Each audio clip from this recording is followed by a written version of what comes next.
Hati-hati kalau berpikir ya. Kan Anda ngelihat angkot berpikir, ngelihat duren sawit berpikir, gitu? Ngelihat batu raja, ogan komering hilir berpikir. Jadi tidak pernah tidak berpikir. Maka hati-hati berpikir, karena kalau Anda berpikir, dia mungkin akan menjadi ucapan. Jadi setelah pikiran dia menjadi ucapan.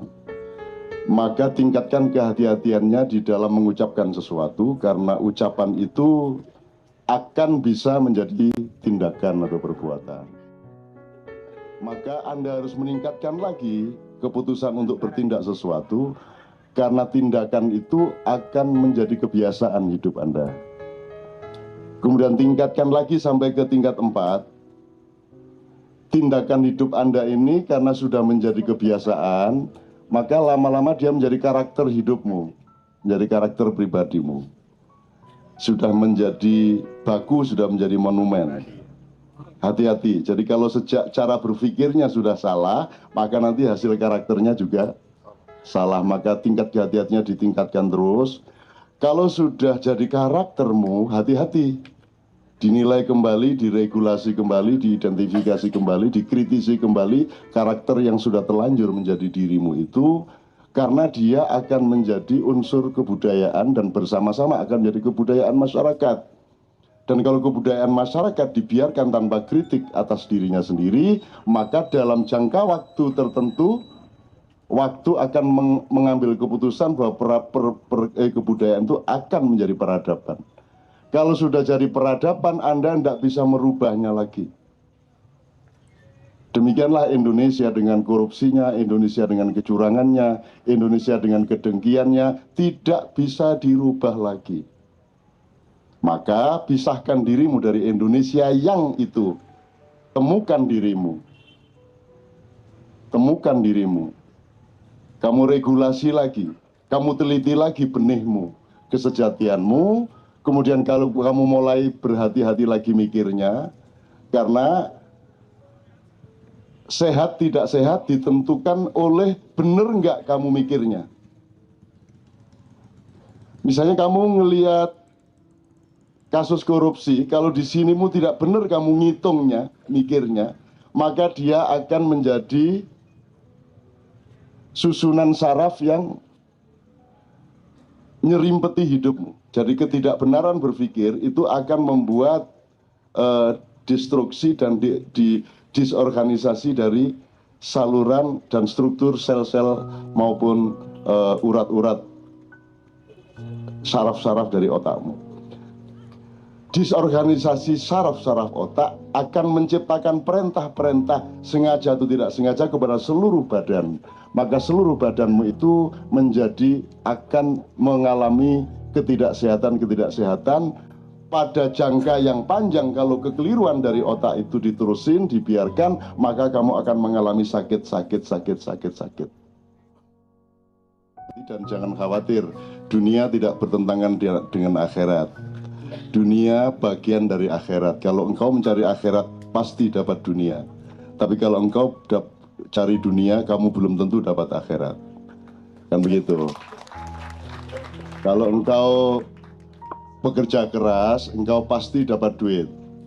Pasti dapat duit. Tapi kalau engkau cari duit, duitnya tidak sebanyak orang yang tujuannya bekerja keras. Kan begitu. Anda lihat banyak gelandangan, 40 tahun di jalan, tidak jelas makannya, tidak punya tempat tinggal, tidak berteduh waktu hujan, panas juga langsung mendera dia, tapi dia sehat. Banyak ya gelandangan seperti itu. Kenapa? Karena tidak ada urusan pikiran, beres pikirannya.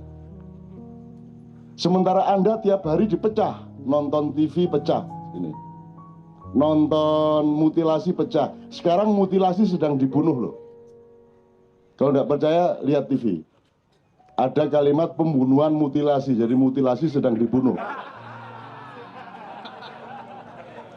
Tadi saya nonton TV One itu judulnya pembunuhan mutilasi, mutilasi mesak gigi di pateni.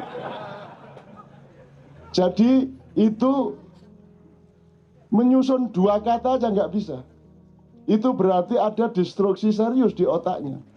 Pasti dia tidak bisa memproduksi sesuatu yang konstruktif untuk kesehatan masyarakat yang menontonnya. Dan kalau Anda melihat itu tiap hari banyak sekali hal-hal yang memecah pikiran Anda, membuat pikiran Anda menjadi tidak tertata. Pernya hidup itu supaya tentram tadi, kalau mikirnya benar.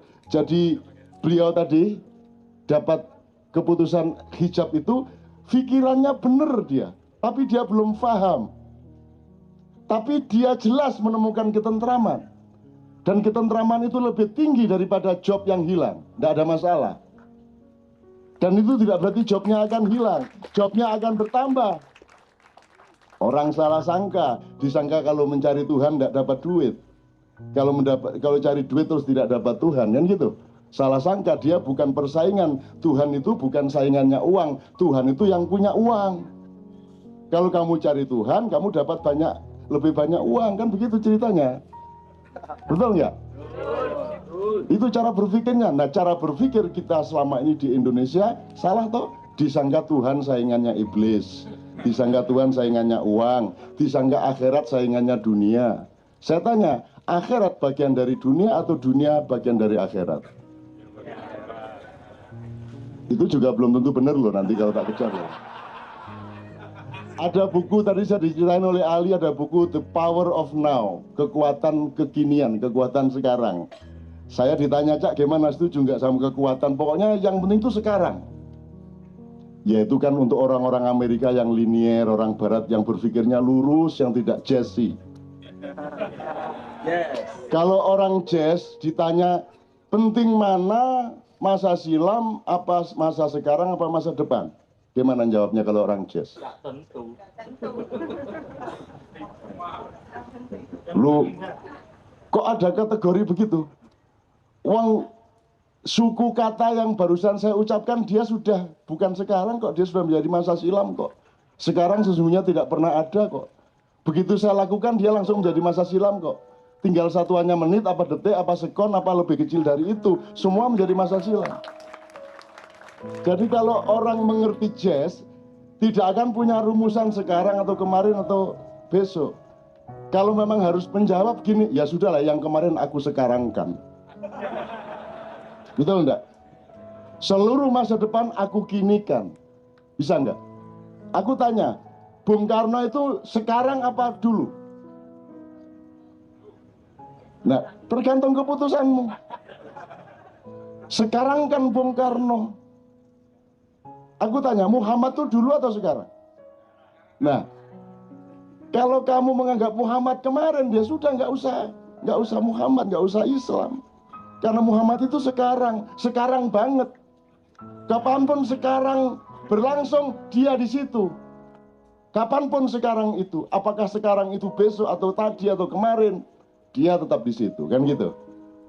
Jadi itu tergantung cara berpikir Anda. Jadi Anda tinggal pilih. Kalau mau tentrem, pikirannya ramping, ya, jangan peduli sama macam-macam urusan negara. Pokoknya ngurusin itu doang. Yang paling selamat adalah orang yang kita sebut gila. Dia sudah jelas urutannya gini, udah beres, nggak ada masalah, sehat walafiat badannya.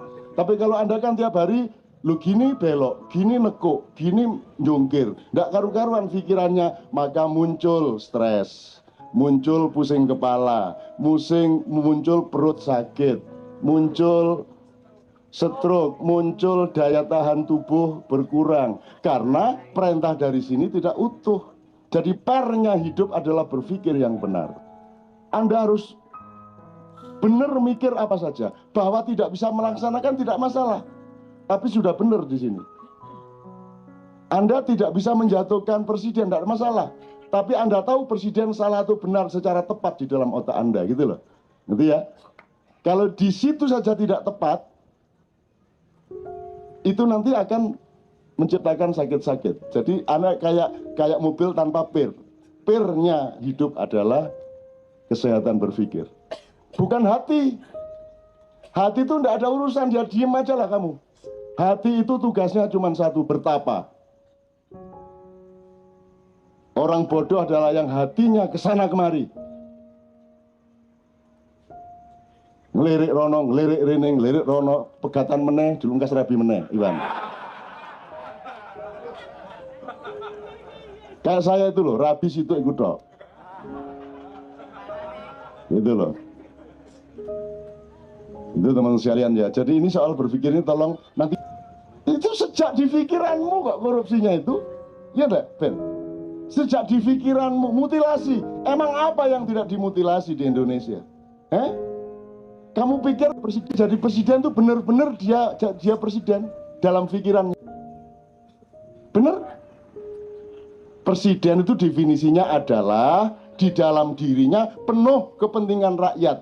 Kepentingan dirinya hampir tidak ada. Betul enggak? Itu definisi presiden. Di dalam dirinya penuh rakyat dan Allah dan Tuhan. Tuhan dan rakyat menyatu manunggaling kawula lan Gusti. Di dalam dirinya tidak ada dirinya. Di dalam dirinya hanya ada rakyat dan Tuhannya. Dan dia tidak akan menyakiti rakyatnya karena Tuhannya akan marah. Dia tidak akan khianat sama Tuhannya karena rakyatnya akan sengsara. Aku tanya, siapakah yang ada di dalam diri presidenmu? Partainya. Keluargane, partene, kan begitu.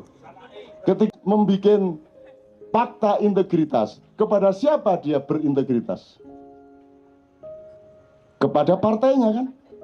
Seharusnya integritasnya kepada siapa?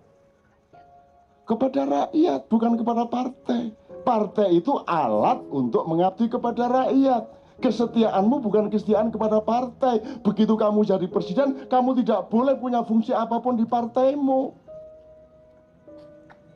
Ketua Dewan Pembina nggak boleh. Kamu konsentrasi jadi buruhnya rakyat. Nah ini saya bukan ngecam presiden. Saya menunjukkan pikirannya nggak benar.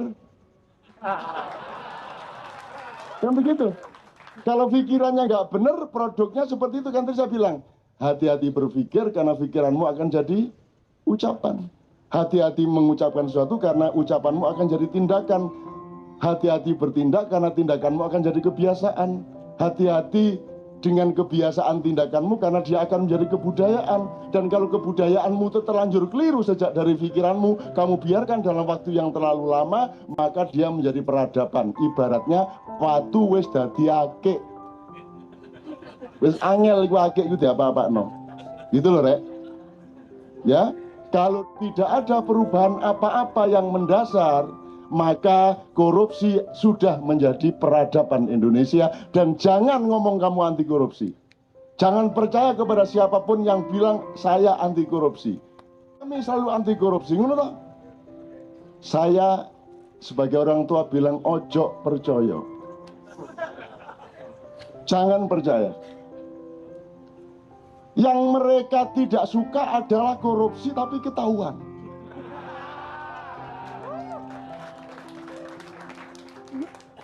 Dan mereka sedang membangun strategi bagaimana lebih canggih, lebih halus, lebih siluman agar supaya tidak mudah ketahuan.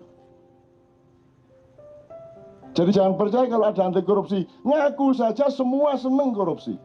Ngaku aja, seluruh Indonesia. Kecuali saya. Mulai aku, ini ngarepe Gusti Allah ini. Terus Gusti Allah ngenyek, dapurmu sing kok colong apa nun? Emang lu nggak menjabat apa-apa, lu mau korupsi apa? Gitu. Tapi kan keberanian aku untuk tidak berada di tempat yang aku bisa korupsi kan lumayan. Kan semua orang kan pada ingin bertempat di situ. Kan aku tidak punya. Aku tidak mau di situ. Dari dulu aku yang ngene iki. 30 tahun yang lalu yang ngene iki celanane, yang ngene iki sandale. Ket biyen ngene gitu-gitu melulu tuh si MH. Memang cuman gitu-gitu melulu. Emang Dadang ada perkembangan lo, Dang? Lu dari dulu celananya kaosnya itu doang. Gitu ya teman-teman sekalian. Saya tidak ngomong negara, saya ngomong hati-hati berpikir. Pastikan bahwa pikiranmu itu benar. Kalau ada yang nyerimpet, cepat diurai. Kalau ada kotoran, cepat di vacuum cleaner. Ya, cepat. Sebab itu yang menentukan kesehatan Anda. Kenapa orang jazz sehat? Karena dia tidak terikat oleh kekakuan-kekakuan. Kenapa suami istri jazz pergaulannya kayak gitu tadi? Karena mereka bukan hanya pemain jazz, mereka hidup jazz. Cara bersuami istrinya jazz, nggak tahu bentuknya di ranjang, saya nggak tahu. Mesti sangat jazz. Pencolotan mumbul-mumbul.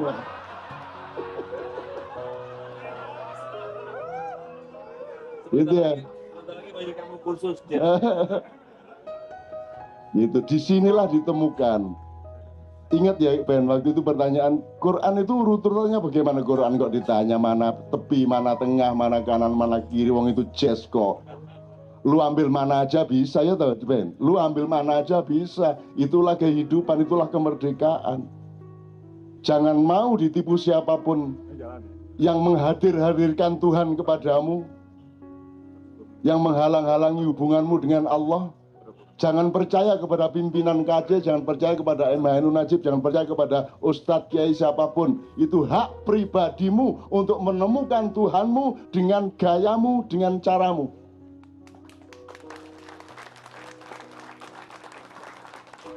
Ya tapi kan harus sholat, ya itu kan cuma bentuk cinta lah.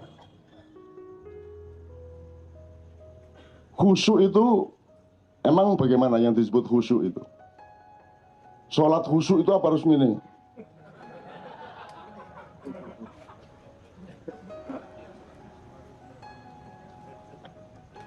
Khusyuk itu keindahan, dia bukan kebenaran, bukan kebaikan. Jadi kalau niat sholat itu kebaikan, kalau menjalankan sholat sesuai dengan aturan syariat itu kebenaran. Tapi kekhusyukan sholat itu keindahan. Kan gitu? Betul enggak? Sekarang kalau yang disebut tidak khusyuk itu kan tidak fokus. Artinya lu menghadap Allah tapi tidak benar-benar hatinya menghadap Allah. Itu kira-kira Allah sendiri bagaimana? Kira-kira Allah, Anda sholat tapi terus Anda tidak fokus sama Allah. Itu kira-kira Tuhan tersinggung nggak? Menurut Allah kamu itu sholat apa enggak? Enggak kan? Jadi meskipun kamu menjalankan kebenaran dan kebaikan sholat, tapi kalau kamu tidak mencapai keindahan sholat, kamu belum sholat. Menurut Allah, betul enggak tadi kesimpulanmu? Terserah yang mana, asal kamu tahu nasnya, kamu tahu rujukannya, kamu tahu asal-usul filsafat hukumnya dan data-data dari perintahnya, kan begitu. Terserah. Tapi pokoknya asal kamu lakukan dari takbiratul ihram sampai tahiyat sampai salam, itu berarti kamu sudah benar. Terserah pikiranmu kemana. Ngantuk pun enggak apa-apa. Yang penting badannya sudah disetel, meskipun tertidur tapi tetap aja bisa gini, bisa kan, bisa kan? Bisa itu. Pokoknya tidur tapi pokoknya sudah disetel, dihipnotis dirinya. Pokoknya Allahu Akbar. Nah gitu. Asal sudah begitu kamu sudah benar sholatnya. Dan karena kamu niat baik sholatnya, maka kamu sudah menjalankan kebaikan. Tapi kalau kamu belum khusyuk, kamu belum mencapai keindahan, ternyata sholatmu belum sholat menurut logika mengenai Allah tadi. Itu kan sama dengan saya salaman sama Iwan, tapi saya tidak melihat wajah Iwan. Itu kan dia tersinggung. Betul nggak? Betul nggak? Tersinggung. Saya menyambut setiap orang yang salaman dengan saya dengan penuh perhatian dan kasih sayang. Gitu loh, karena saya fokus ke dia, karena dia fokus ke saya. Kalau dia salaman ke saya sambil noleh-noleh ini, nek pas hatiku gak enak ya langsung tak tutup dia semua. Nggak semua salaman gak ngawang aku taek ini, gitu. Jadi ternyata Ben, selama ini dalam peradaban dan kebudayaan dan manajemen Islam, keindahan itu masih dijadikan aksesori. Dia masih dijadikan dimensi sekunder, betul kan? Disangka keindahan tidak penting kan? Padahal ternyata keindahan merupakan syarat tercapainya kebenaran dan kebaikan. Menurut ini tadi, kalau Anda tidak mencapai keindahan sholat, maka kebenaran sholatmu bisa batal. Karena yang namanya khusyuk itu benar-benar ekspresi khusyuknya bisa beda-beda. Saya dibesarkan oleh ibu saya yang sangat begitu ya. Ibu saya, jadi di desa saya itu belum pernah ada bupati bikin acara atau ustadz bikin pengajian di desa saya. Karena kapok sama ibu saya. Karena ibu saya itu begitu mendengarkan bupati ngomong ini, ono ustadz pengajian ini, ibuku langsung maju, Pak, sampean pun ngawur lho ngomong. Mboten ngoten, menungso niku mboten ngoten niku. Mboten mesti. Ibu saya itu langsung begitu. Jare sopo sampean ngomong niku? Nggih kadang ngoten kadang boten. Lah ngeluh ta bupatine. Gitu loh. Itu yang langsung, yang lain biasanya nggak sampai langsung tapi yang ngomong dewe. Jare sopo? Para jamaah Jumat yang dimuliakan oleh Allah, dimuliakan mbahmu. Gapurane koyo ngono dimuliakan. Opone dimuliakan? Sapi didol, sapi ini moro tuane digadekno, dimuliakan gatel kaya apa ini. Gitu, di tempat saya begitu lah, saya dibesarkan oleh hal seperti itu. Sangat kurang ajar kalau disebut pakai regulasi budaya tertentu. Tapi kan kita terikat, sebenarnya kita universalkan dulu sebentar. Ini ekspresi manusia. Kemudian ekspresi itu bermacam-macam, terjadi benturan, kemudian terjadi perjanjian, maka muncullah norma kebudayaan. Nah sekarang Anda meneruskan norma itu tanpa ikut memproses perjanjian. Kalau suatu hari kita mengalami kemerdekaan untuk menciptakan ekspresi baru, monggo. Nanti silakan benturan, saya tuh bikin perjanjian yang baru lagi. Misalnya khutbah Jumat terus ngatik, leres. Boleh apa enggak? Boleh enggak? Boleh enggak? Boleh enggak boleh apa? Wong khutbah Jumat terus kita sebagai jamaah dengerin bener terus, wah bener leres nih, leres. Sip. Nunggu meneh. Terus jamaah sekalian ngene-ngene, nah ngoten niku karepku lho. Ngeten lho khotbah niku karep kula nggih ngeten iki. Mosok liyane khotbah gatel kabeh.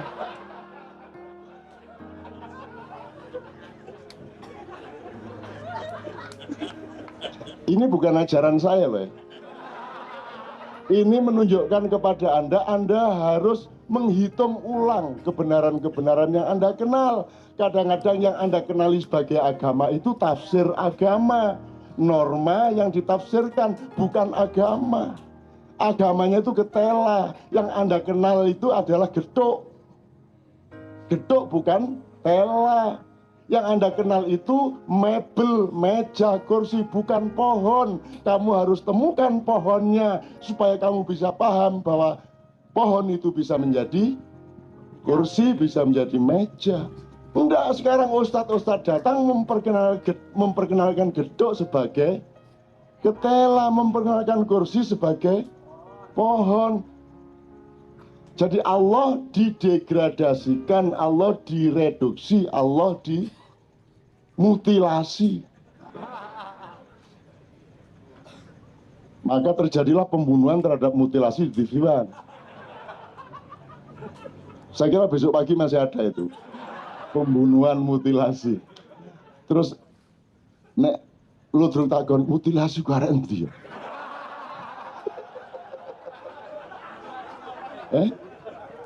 Kok dipateni iki ono apa mutilasi? Salah apa iki? Nyenengno aku ndelok dunya tambah goblok. Nyenengno ya Allah. Ya Allah, lindungilah aku dari kebodohan dunia dan tetap cerahkanlah pikiranku untuk mengetahui itu dan menerima itu sebagai sesuatu yang menyegarkan. Jangan sampai kebodohan dan apapun saja itu menghancurkan pikiranku, karena Engkau selalu berkata, ya Allah, afala ta'qilun, afala tatafakkarun. Engkau tidak pernah menantang kepadaku, afala tas'urun. Apakah engkau merasakan? Tidak pernah Allah mengatakan begitu, tapi Allah selalu mengatakan, apakah engkau berpikir? Apakah engkau menggunakan akalmu? Kan begitu. Jadi tolong teman-teman sekalian, mulai sekarang betul-betul dimengerti fungsi ini, yang fungsi. Jadi ada bedanya otak sama pikiran sama akal. Nanti kapan-kapan dipelajari ya. Ono bedane. Bahasa Indonesia ini ngawur pol, tapi lebih ngawur bahasa Inggris. Bahasa Inggris itu mengajari kita untuk terbiasa tidak setia. Itu bahasa Inggris. Terus gak apa-apa lah. Misalnya huruf ngene iki apa? Bahasa Inggris Y. Kayak ono E karo S macane. Lho kok yes? Wong tadi kan bilangnya Y. Yes. Tadi bilangnya Y. Kan huruf itu dasar bunyi. Katanya Y ditambah E S kudune wes. Kalau kok yes? Ya napa karep sampean?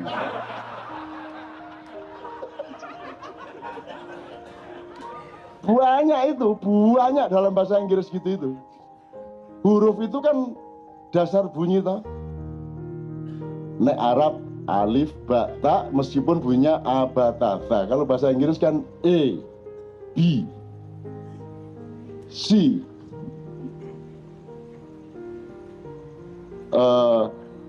C itu ngene iki ya, C ya. Kayak ono A macane apa? C A B L E. Lo jare C. Sabel. Sabel. Kabel. Sabel. Loh, lah iya katanya C. Setelah ditambahi A kok tadi K. Loh piye to iki? Lah kalau gitu pakai K dong. Piye karepe? Jadi bahasa ini dipilih untuk menjadi bahasa internasional dalam rangka membiasakan umat manusia di dunia untuk tidak setia. Kalau engkau sudah terbiasa tidak setia, maka korupsi masalah biasa. Betul enggak? Menindas masalah biasa, karena sudah tidak setia. Temukan lagi, coba saya bisa menemukan lagi. Oke toh? Dalam bahasa Inggris, temukan lagi. A, B, C, D, E, F, G. Terus mari ngono ono W.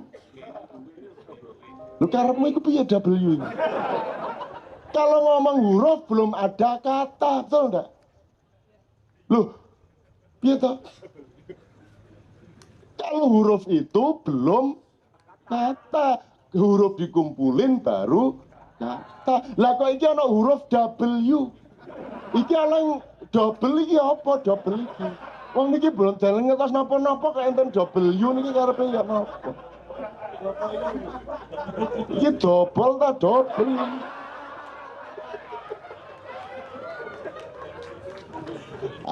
Gitu. Ini goda-goda aja. Saya goda-goda Anda semua supaya Anda tidak beku. Kalau pikiranmu beku, gampang sakit. Gampang turun daya tahan tubuhmu. Tapi kalau engkau fresh seperti ini, sehat walafiat. Pakai hijab makin sehat, makin cantas suaranya, makin jesi, makin subur rahimnya. Dan makin mumbul-mumbul nek ngomong.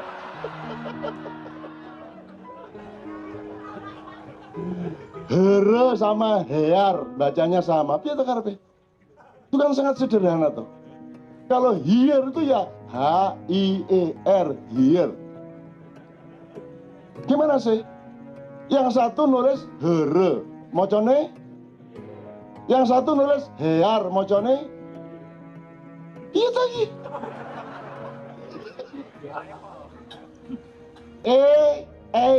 Mocone. Lho nek ayo A karo I. Makanya kesetiaan tidak laku. Konsistensi kepemerintahan tidak laku, good government tidak ada. Karena terbiasa tiap hari tidak setia kepada kata. Kalau bahasa Indonesia ini penuh subversi seperti itu. Sekarang ada dua kata dari bahasa Arab, siasah sama akal. Siasat itu dari kata asyasa, itu politik peperangan. Jadi itu strategi menyiasati gitu ya. Yang satu akal. Akal itu yang paling mulia dalam ajaran Islam. Yang paling mulia pada manusia. Manusia menjadi manusia karena dia punya akal dan menggunakan akal. Jadi yakil, bahasa Arab yakilun itu bahasa Indonesia mengakali. Yakilun itu pekerjaan sebaik-baiknya. Melihat pohon diakali menjadi kursi. Melihat tanah diakali menjadi batu bata. Melihat kapas diakali menjadi kain, kan begitu. Mendapat istri diakali menjadi hamil. Kan begitu kan? Nah, kata mengakali dalam bahasa Indonesia sudah hancur lebur. Mengakali itu perbuatan yang paling buruk tuh. Ngakali, padahal mengakali itu adalah perbuatan terbaik. Tidak mungkin Anda menjumpai sesuatu tanpa Anda akali. Anda tidak bisa menemukan minyak kalau tidak mengakali tambang. Anda tidak mendapatkan bahan-bahan apapun. Tidak akan terjadi peradaban dan kebudayaan dan teknologi kalau tidak pakai pekerjaan mengakali. Tapi sekarang kita taunya mengakali adalah mencurangi, ngapusi, apalagi memperdaya. Padahal akal itu sebaik-baiknya bahan bagi manusia untuk membangun kemanusiaannya. Oke, teman-teman sekalian, aslinya saya tadi itu pengen ngaji ke sini, nggak pengen ngomong. Aku iki, kalau Anda tidak bisa menikmati Al-Quran ya, kalau tidak bisa menghayati Al-Quran ya nikmatilah. Mbuh dinikmati unine tok, mbuh hurufe tok, mbuh rupane tok. Kalau Anda tidak bisa menikmati ya hormatilah. Ada orang dekat sama Al-Quran, hormati. Ada hafizul Quran, Anda hormati. Ada orang belajar Quran, Anda hormati gitu. Kalau tidak bisa menghormati ya dengerin aja. Tidak usah menghormati, tidak apa-apa, tapi dengerin. Kalau tidak bisa dengerin Al-Quran ya dengerin kata-kata Quran 1-2. Kalau tidak bisa dengerin kata-kata ya huruf dah. Asal Anda masih mau menghormati, mendengarkan alif itu sapi wis. Ngono tok.